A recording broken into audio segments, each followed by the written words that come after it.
in terms of the space of where we're at, there's a couple things happening. So IT OT convergence has been happening for a long time now. So the last 15, 20 years, we've been seeing more and more IT technologies and networking and connectivity get pulled into these environments because it saves money and it's cheaper. Of course, they're going to do it. Especially with the pandemic, a lot of stuff was connected to remote access that wasn't before. But there's also a divergence in skills, which is very problematic for me because a lot of the systems that I have to do forensics on, there's no agents, there's no XDR, EDR, next gen, anything in a lot of these environments, most of these environments, for a reason. Because the more stuff you add onto this industrial process, the more likely is something will make it fail and somebody will die. It needs to be simple. It needs to work as a whole, as a functional unit.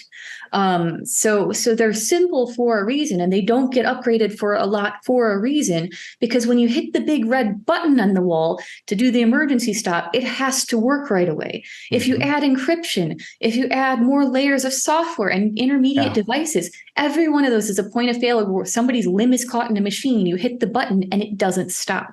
I try to convey that to people. You never want to cause worse consequences in industrial cybersecurity than the adversaries might.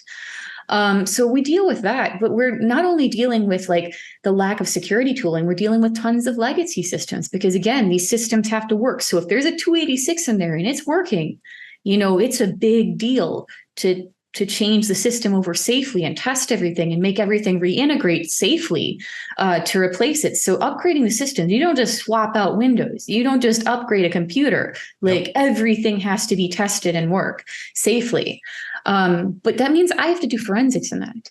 So I'm running into Windows NT and Windows 95 and Linux from 2006 and stuff like that. And not all our forensics tools today even work on that stuff. And when we get people who are coming out of college who just graduated with a cybersecurity degree, they didn't learn how to do traditional forensics on like Windows XP computers, Windows 95. They learned how to use XDR and EDR just like people do in SOCs today when they get their entry-level cybersecurity jobs. So we have a big challenge in finding and training people who can learn to do like hardcore traditional digital forensics and response and deal with all those nuances of like, what the heck is this hard drive connector and how do I build a cable? I got a soldering iron in my kit. Do I have to build a Canon plug to connect to this thing? So there's a divergence in skills too in cybersecurity between IT and OT, and that's becoming more and more problematic for us. So that's kind of the state of things. Boy, that was long-winded. How did I do on your question? Here's the good news is I want to keep going with that because that was literally my next question. And you started going into it, but I want to get even more precise because, a big part of cyber work, the podcast here is lowering the barrier of entry. So I think something like that, people could be interested in getting into ICS systems, but that, sounds a little scary. So, and like, well, I'm learning this, but I don't know about that. I don't know. I don't have a soldering iron in my kit right now and whatever. So I wanted to have you sort of talk to people who are excited about this, who maybe are thinking of getting into this, starting their studies, or are even just dipping their toe in thinking maybe this is the stuff for me. Like, what are some of the concrete skills, like you just said now, learning forensics, learning legacy systems? What would you recommend someone getting into this space now, apart from just cybersecurity studies? What else would you recommend that they need to know?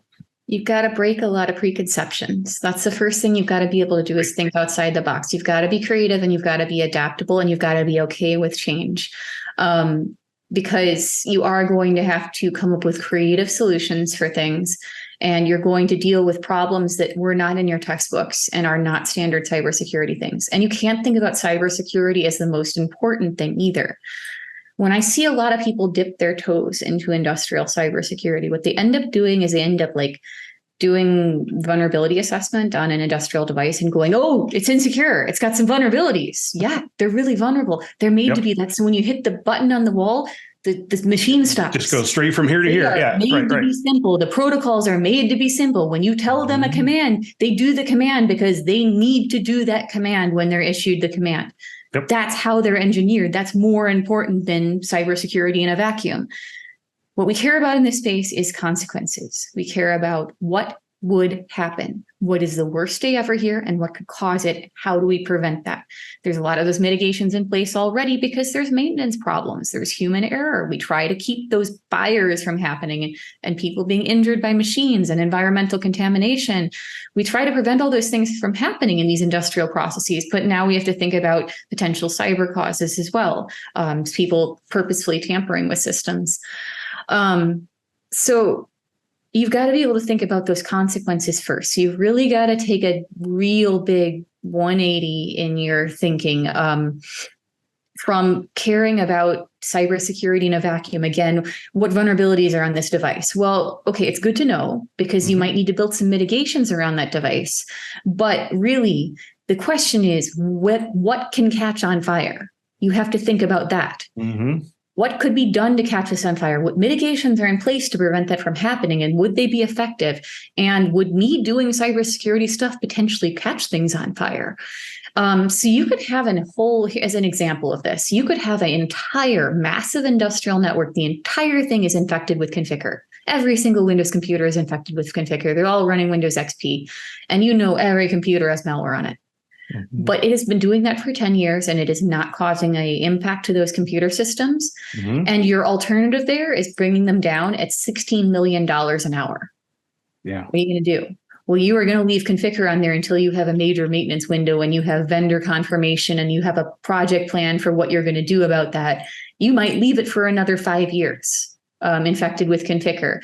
And that is such a paradigm shift in thinking. So that's the first thing is like, you've got to be creative and adaptable, and you've got to have that shift in thinking to consequence minded over cybersecurity, whiz bang, techie stuff. And then the next thing, you can learn some industrial protocols like Modbus. That's fine. It's good to understand how those work. But really more importantly is understand how processes work.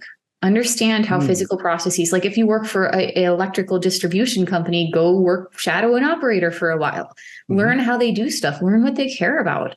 That is going to teach you more than, learning some random protocol for 3 years. Learn to think about how stuff works. My job is an episode of how stuff works. Every single week, I learn how a new industrial process works, like how are eggs packaged and what can go wrong. How is fertilizer made?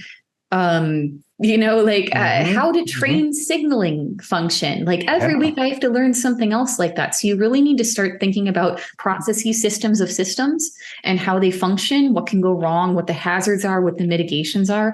So you'll need that thinking more than specific techie things. You can learn a new protocol. That's okay. You can do that. You can learn how a piece of software has its ladder logic programmed. You can learn that later. You need those fundamental means of thinking about these problems to be good at this job. Have you seen Bytes, the new security awareness training series from Infosec? Our team produced this series with 3 E's in mind, making security awareness training entertaining, engaging, and educational. Just go to infosecinstitute.com/free to learn more about this hilarious office comedy. And hey, let us know what you think about it.